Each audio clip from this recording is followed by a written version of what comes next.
En klasse, så Jan Magnussen fører, og det er selvfølgelig noget, vi følger meget tæt hernede.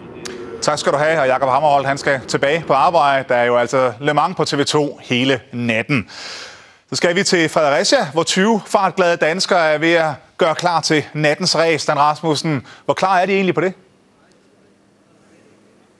De er rigtig klar på noget race her i Fredericia. Som man kan se her, så er bilerne allerede linet op, og man er ved at gøre klar til natten. Der er nogle tæpper, der er fundet frem, og der er rigeligt med drikkevarer, og generelt så er man klar til at sidde og følge danskerne foran storskærmen herinde i garagen. Hvis vi lige slår et smut her ind i baggangen, så kan man se, at der er så man også fundet forsyninger frem til dem, der skulle være lidt småsultne, og generelt så har man altså forberedt sig rigtig godt og grundigt på de her 24 timer.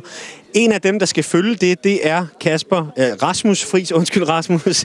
Hvorfor bruger du hele natten på det her? Jeg synes, det er spændende at se på Le Mans, og jeg synes, det er mega sjovt. Har du fået lov til at blive så længe op for far og mor? Ja, det tror jeg helt bestemt.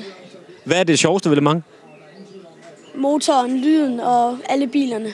Du kører selv go-kart. Gør det noget særligt? Gør det til en lidt sjovere oplevelse? Ja, det synes jeg. En af de andre, der også skal følge, det er Lea Lybert, og jeg kan jo så også spørge dig, du har prøvet det før. Hvad er det, der er så særligt ved Le Mans? Det er stemningen og hele den verden, man kommer i, når man lander dernede. Man kan jo selvfølgelig ikke mærke det her, men når man har været der, så lever man sig ligesom ind i det med det samme. Hvordan er det så at se det hjemme i Danmark og ikke være dernede? Man kan godt få lidt kriller og sige, hvorfor var det, jeg ikke var der igen i år, men det er lige så hyggeligt, når man får lavet det til sådan en god stemning som her. Nu skal du sidde sammen med 19 af dine andre gode venner her, men det er noget med, at I har indgået et væddemål. Hvad er det helt præcis, det går ud på? Lærke og jeg, vi har aftalt, at den, der først falder i søvn, skal give en middag nede på den mongolske her i Fredericia, så det kræver jo, at man holder sig vågen. Er det så dig, der skal have pengepunkten op? Nej, det tror jeg ikke. Jeg er klar til at være vågen.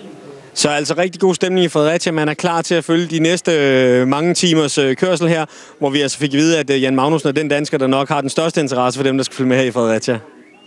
Ja, hvis du kan holde dig vågen, så kan du selvfølgelig også se løbet på TV2 hele natten igennem. Vi